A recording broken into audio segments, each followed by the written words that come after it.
Bismillahirrahmanirrahim. Assalamualaikum warahmatullahi wabarakatuh. Enggak kedengaran. Saya ulangi. Assalamualaikum warahmatullahi wabarakatuh.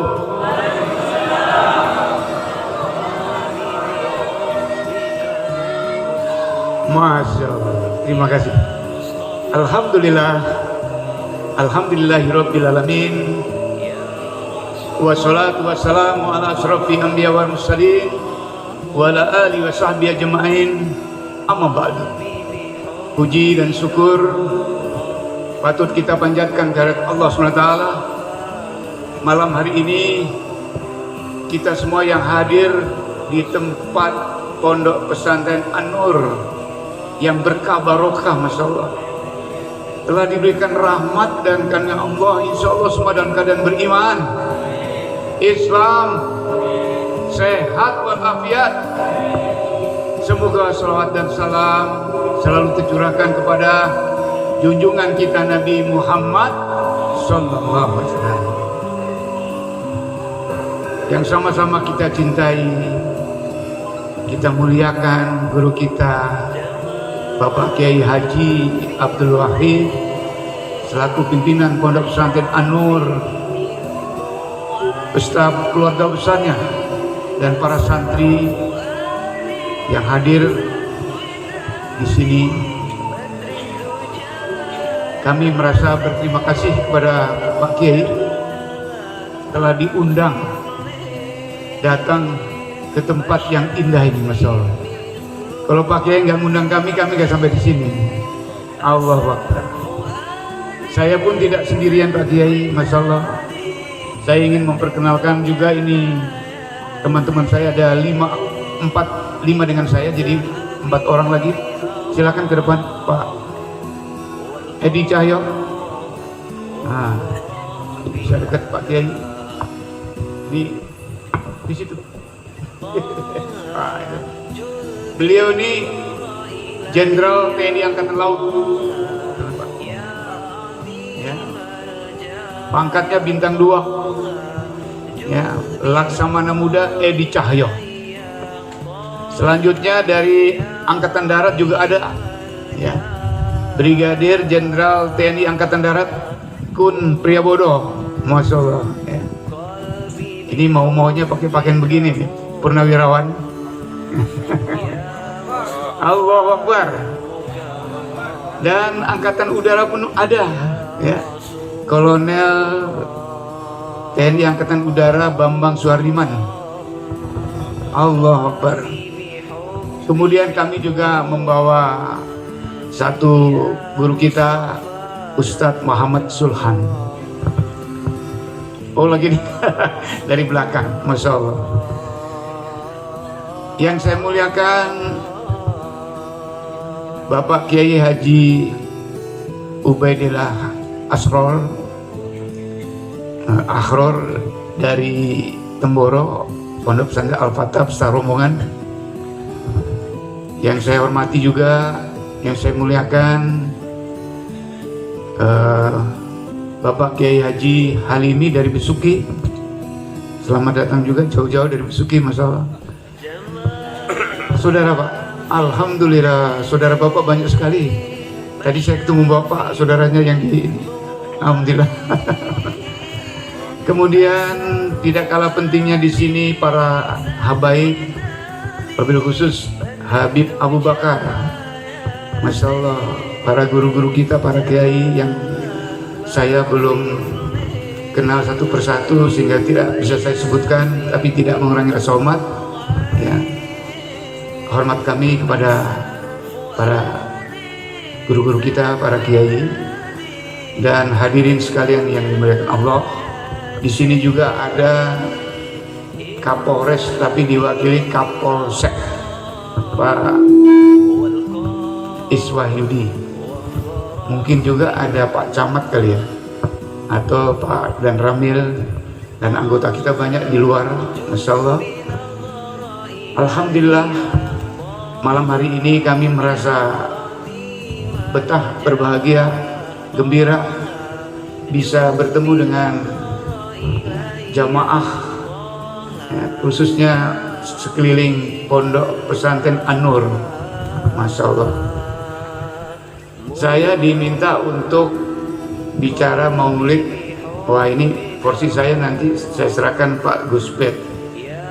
Mungkin saya akan bercerita saja tentang kenapa sih polisi mau-maunya begini ya, jenderal maunya kayak gini nih ya.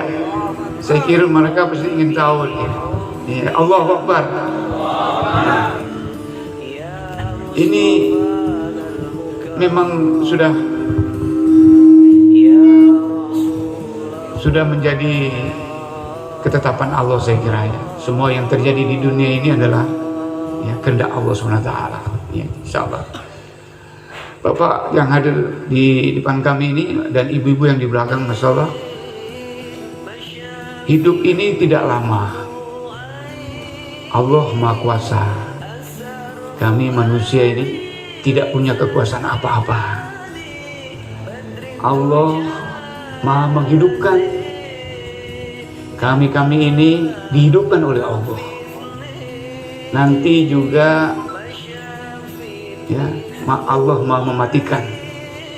Kita juga dimatikan oleh Allah. Allah Maha mulia. Kita makhluk ciptaan Allah ini hina sebenarnya ya. Allah Maha hebat ya. Kita ini miskin, fakir. Allah Maha kaya ya. Kita miskin. Semua yang ada di diri kita itu ternyata titipan Allah, miliknya Allah. Rumah kita, mobil kita, sawah kita ya, ternyata miliknya Allah, cuma dititip doang. Rumah kita sewaktu-waktu diambil oleh Allah dengan paksa pun kita nggak bisa apa-apa. Misalnya kemarin beberapa rumah kena banjir, angin puting beliung, kebakaran, habis. Jadi kita ini sebenarnya miskin, cuman diuji oleh Allah, dikasih harta. Nah, hidup yang singkat ini ya, 100 tahun yang lalu kita nggak sampai 100 tahun juga sudah nggak ada juga. Berarti singkat ya. Tahun 10 tahun yang lalu saya masih aktif. Sekarang sudah pensiun, nggak berasa ya. Nah, demikian juga teman-teman saya dari Jakarta ya. Mereka kok mau-maunya begini, ini kenapa nih? Yang jelas kami ini pernah dikasih amanah oleh Allah. Cuman merasa bahwa amanah itu berat ya. Kadang-kadang kita juga manusia ini suka lupa, lalai, ketakutan. Apakah saya sudah menjalankan amanah dengan benar?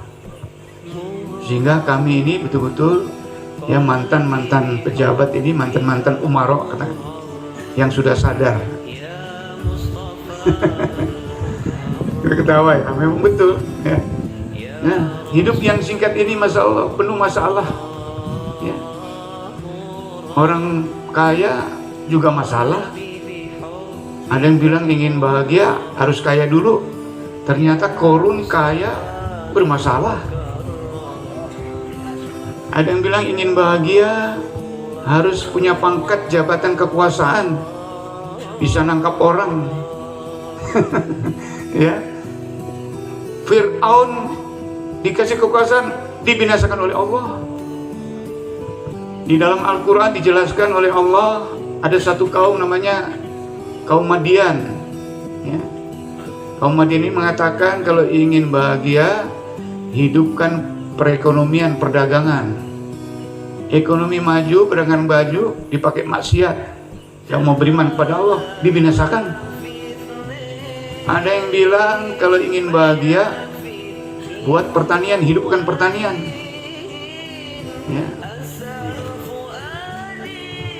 Hidupkan pertanian. Itu kaum Sabak ya, kaum Sabak. Ternyata pertanian bagus, bahkan itu kalau orang yang bawa ember atau keranjang kosong masuk ke kebun itu, jatuh sendiri buah itu sampai penuh, ya, keluar lagi. Tapi tidak mau beriman kepada Allah, dibinasakan oleh Allah. Jadi hidup ini masalah, Masya Allah. Orang kota juga punya masalah, orang desa juga punya masalah. Orang belum nikah, belum kawin, bermasalah. Sudah kawin, masalah juga. Ya. Belum punya anak, masalah. Sudah punya anak, masalah juga. Jadi gimana nih hidup di masalah-masalah terus? Ya, itu di kita ini ya, prajurit juga punya masalah. Jenderal ternyata bermasalah juga. Ya. Jadi hidup ini masalah semua. Apa yang gak masalah, ya? Tapi kita semua ingin bahagia dunia akhirat, ya. Maka Allah sayang sama hambanya. Allah turunkan nabi-nabi, ya. Terakhir Nabi kita Muhammad SAW. Banyak nabi itu 124.000, ya. Dan Allah turunkan nabi ini untuk memberitahu manusia, kalau ingin bahagia, ya, ikuti Nabi kita Muhammad SAW. Nabi diturunkan oleh Allah di muka bumi ini tidak membawa emas, enggak. Tidak membawa harta, enggak, ya. Tidak membawa berlian, enggak, ya. Tidak membawa senjata, enggak juga. Apa yang dibawa? Agama. Maka barang siapa, ya, yang mengikuti gaya hidupnya Nabi kita Muhammad SAW, amalkan agama yang sempurna, orang miskin bisa bahagia, ya. Orang kaya bisa mengikuti gaya hidupnya Nabi kita Muhammad SAW, orang kaya bisa bahagia, ya. Polisi, ya, seperti ini, tentara, TNI, Polri ini, darat, laut, udara, polisi, ingin bahagia, amalkan agama yang sempurna. Hari ini kami berempat ini dalam rangka mengamalkan agama. Jadi jangan kaget kalau nanti kita pakai begini-begini terus disuruh ke depan jadi imam, ya. Kalau kita belum bisa baca Al-Quran dengan baik, masih ada yang bagus, beritahu bahwa kami masih belajar.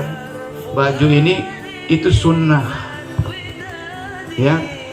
Kalau nunggu punya ilmu dulu, kapan sunnahnya, nanti mati nggak sunnah-sunnah. Betul nggak? Makanya jangan malu pakai gini-gini ini. Sebab Allah turunkan satu surat, satu ayat dalam surat Ali Imran ayat 31. Bismillahirrahmanirrahim. Qul in kuntum tuhibbunallah. Hai Muhammad, katakan kepada hambaku, jika dia mencintai aku, kata Allah, maka ikutin aku. Disuruh kita ngikutin Nabi kita Muhammad sallallahu alaihi wasallam.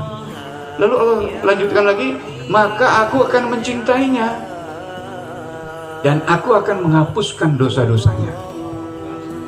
Loh, siapa yang nggak mau dicintai oleh Allah? Dan siapa yang tidak mau dihapuskan dosa-dosanya? Ternyata Allah Maha Pengampun, ya. Dosa sebesar setinggi langit itu, kalau ditumpuk-tumpuk dosa kita ada selangit-langit itu. Tapi kalau kita tobat, diampuni oleh Allah. Maka setan dan iblis kecewa, pucat dia. 1 tahun ku goda-goda, dia minta ampun, Allah ampuni. Allah. Maka kita ini yang berempat nih Pak, sedang dalam rangka minta ampun kepada Allah. Doain Pak ya. Nah, saya di sini duduk sini bukan kiai Pak, bukan ulama, tapi mantan umaro yang sudah sadar. Alhamdulillah. Mengapa kok kita pakai gini nih? Ketika saya dikasih amanah oleh Allah menjabat sebagai Wakapolda Riau, ketika itu pangkat saya masih kombes atau kolonel kalau di TNI itu, ya, dikasih amanah Wakapolda Riau. Saya sholat subuh itu keliling karena saya ingin bersilaturahim dengan orang-orang yang beriman.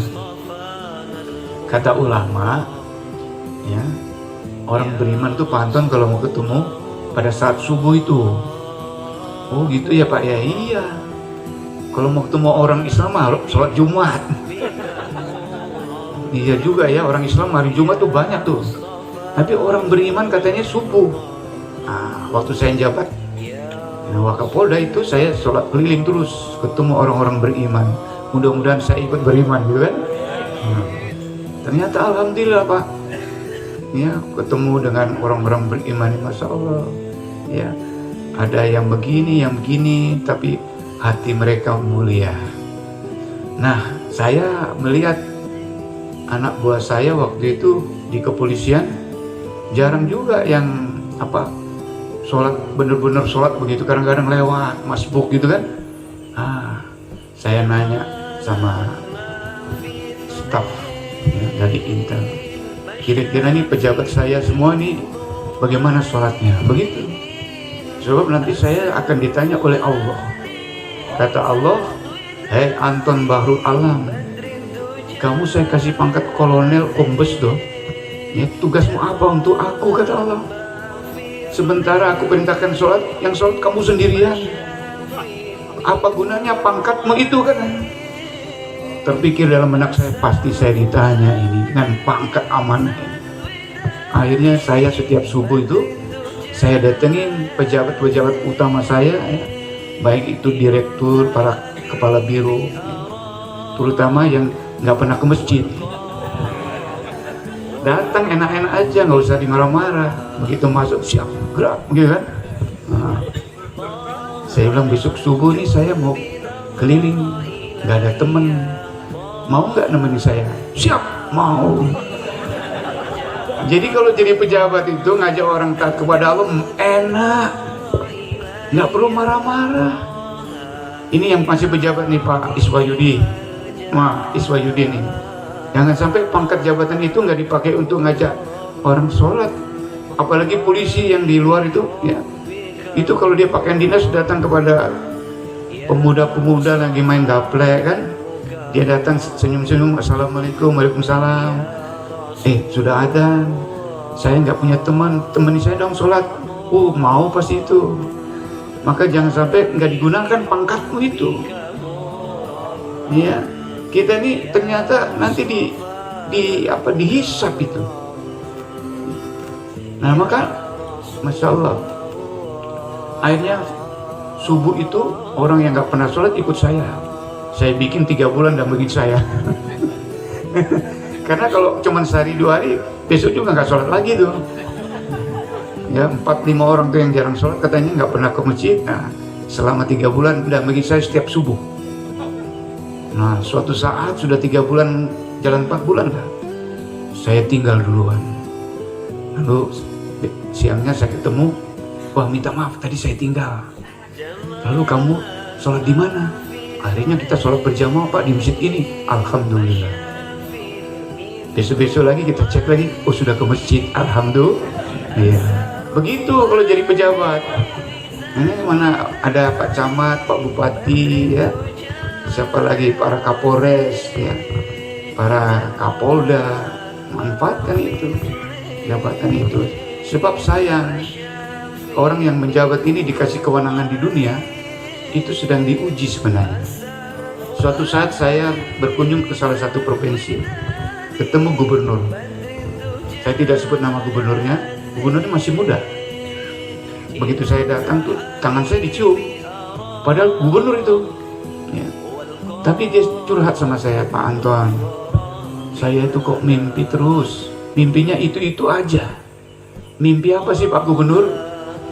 Di dalam neraka itu saya lihat para pejabat. Ini nggak buka rahasia loh ya. Yang jadi pejabat jangan takut ya. Tiap hari saya mimpi seperti itu. Lalu saya berpikir, ada nggak yang kaitannya dengan mimpinya Pak Gubernur ini? Ternyata ada satu hadis Rasulullah saya dapatkan. Hadis itu mengatakan begini, sesungguhnya jabatan itu adalah sebuah amanah dari Allah yang nanti banyak orang bersedih dan menyesal di kemudian hari. Kata-kata yang nanti banyak orang bersedih dan menyesal di kemudian hari, itulah banyak orang dikasih jabatan, dikasih amanah, dia tidak amanah. Sebab orang yang ambisi ini Allah nggak bantu dia. Dia mau amanah nggak bisa karena ada sifat ambisi. Allah palingkan. Makanya jangan ambisi. Kalau ambisi Allah tinggalin. Allah mau orang yang bersih hatinya, rendah hati, tawadu, kayak pimpinan pondok pesantren kita Pak Kiai Abdul Aziz duduk di sini nggak mau. Itu tanda-tanda orang tawadu tuh. Abdul Wahid ya, masalah salah. Ada beliau. Oh. Ini tanda-tanda orang tawadu. Orang tawadu tuh nggak mau terkenal. Ya, dipuji pun nggak merasa bangga. Dihina, dicaci maki nggak marah juga. Inilah ya.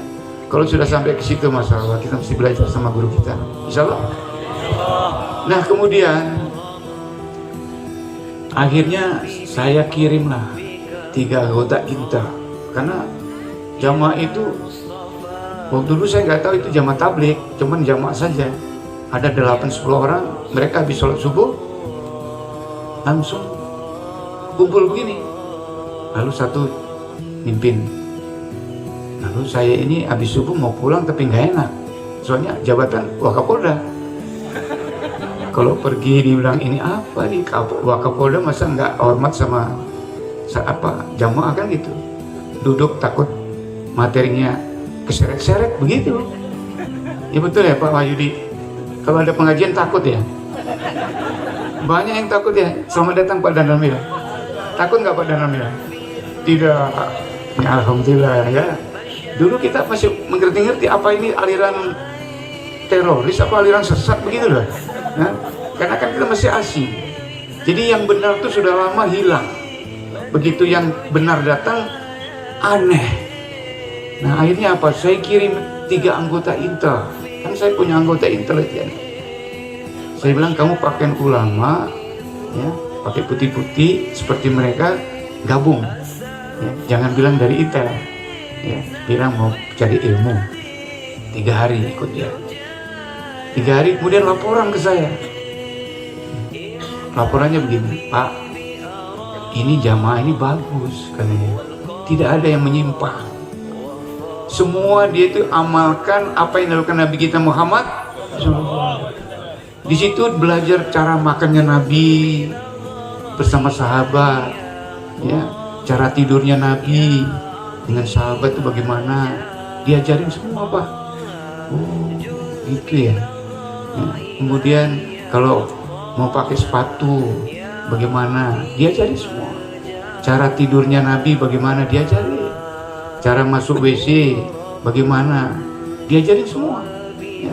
Terus malamnya bangun malam jam 2. Kami nggak biasa bangun malam jam 2, akhirnya ikut jam 2 Pak katanya. Syukurlah saya bilang.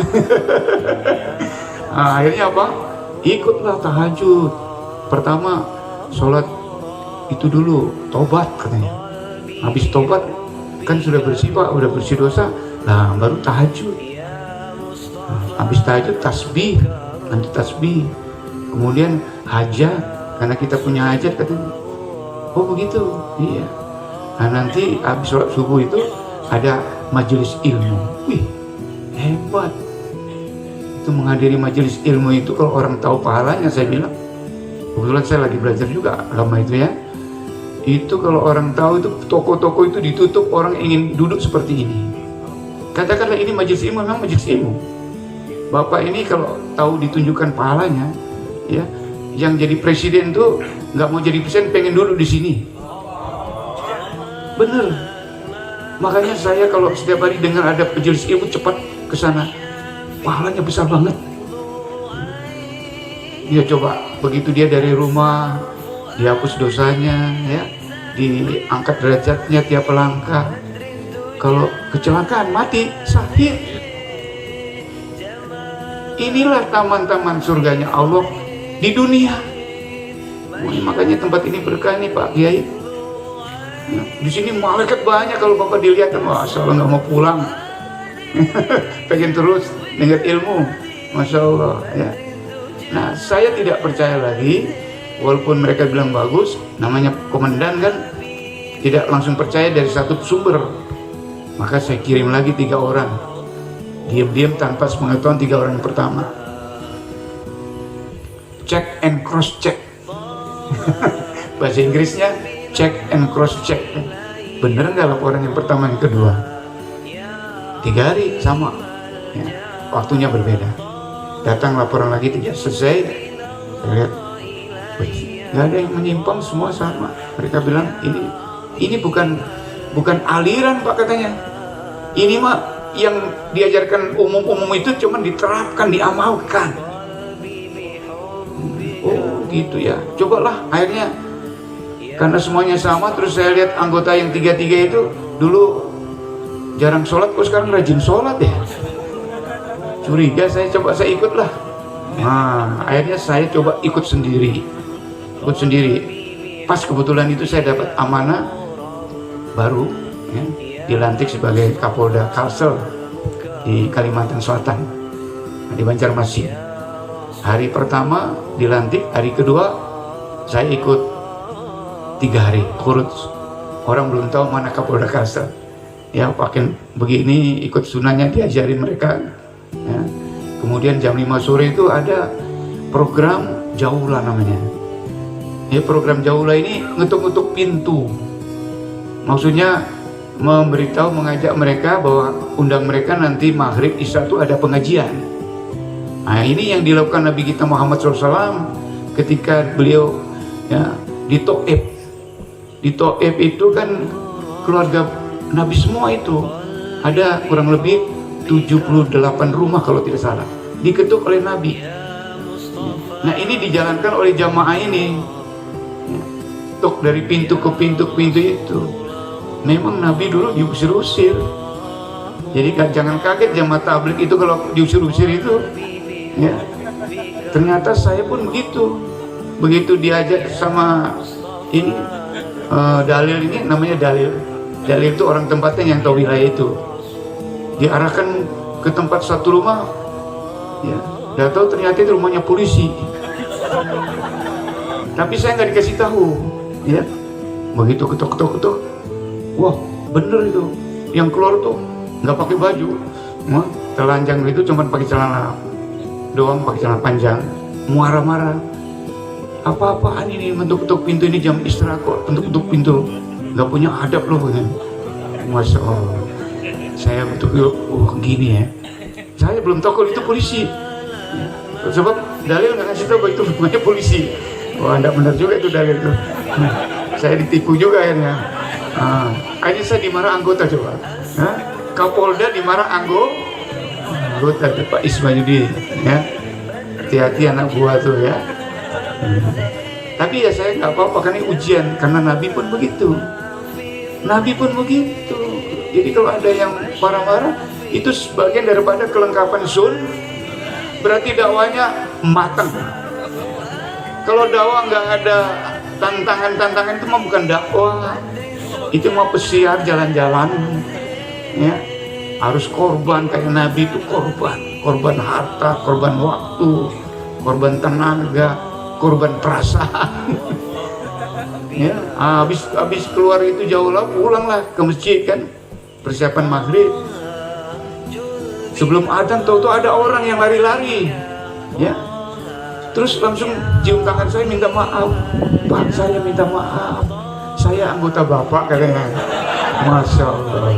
Loh, tadi kamu yang marah-marah itu? Iya saya, Pak, katanya. Udah dimaafin, ya, karena kamu kan tidak tahu.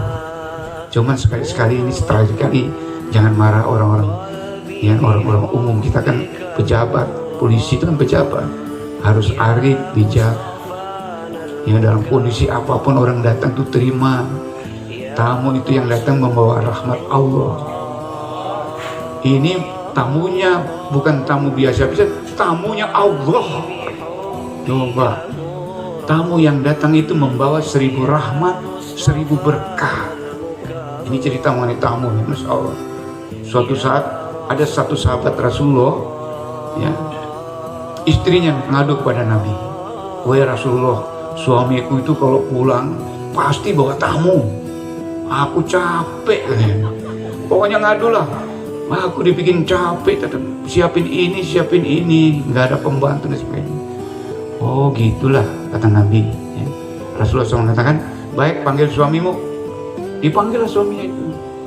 Terus istrinya pulang itu, apa ibunya pulang? Apa benar kamu suka bawa tamu ke rumah sehingga istrimu tuh repot terus? Benar ya Rasulullah. Bagaimana, saya kan kangen sama mereka, saya dekat sama mereka, dan saya ingin mereka menikmati di rumah saya. Apa kata Rasulullah? Baik, kau pulang aja. Beritahu besok yang jadi tamu saya. Nabi minta jadi tamu besok. Wah, suami ini senang kali. Dia lari ke rumah, dia bilang ke istrinya, besok Rasulullah mau datang jam 10 pagi kan. Wah, ternyata benar.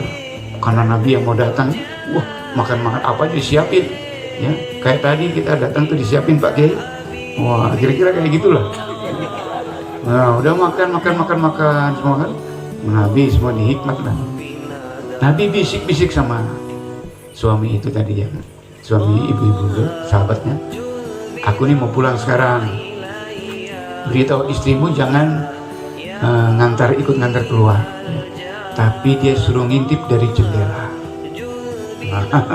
Cuman ngintip doang dari jendela. Betul, Nabi pulang diintiplah sama istri di jendela. Ternyata yang ngikutin Nabi itu macam-macam bala. Ya, ada ular kalajengking, semua bala-bala itu keluar ya, ngikut semua Nabi. Inilah istrinya tercengang. Ya Allah, ternyata tamu ini kalau dia senang dijamu oleh tuan rumah, maka tuan rumah dosanya bersih bala-balanya. Mulai saat itu kata istrinya, wahai suamiku, boleh kamu buat tamu sebanyak-banyaknya kan? Masya Allah. Ya, itulah kira-kira. Ya. Jadi tablik itu seperti itu ternyata. Makanya saya ketagihan sampai sekarang. Ya. Jadi bapak-bapak jangan ragu dengan tablik. Saya tahu persis, saya alami sendiri.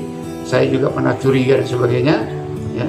Alhamdulillah sampai hari ini, kalau nggak masuk tablik mungkin saya nggak diundang Pak Kiai. Alhamdulillah.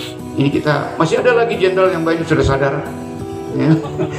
Cuman mereka ke Malaysia ya, terus belum pulang ya, ada masih terus ya, masih ada yang izin kemana-mana.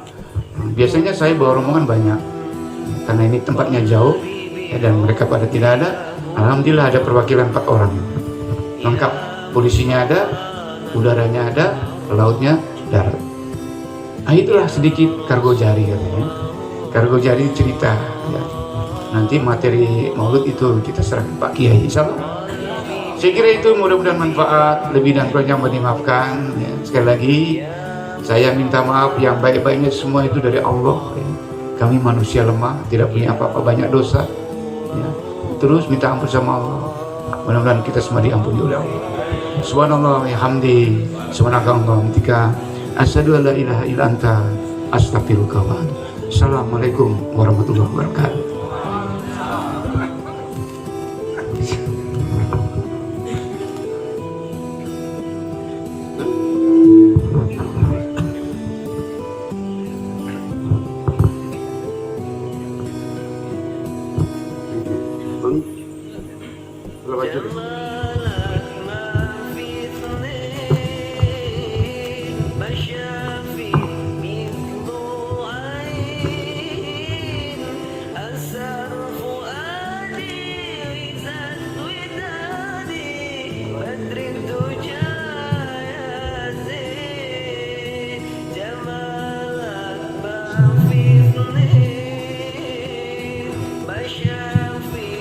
You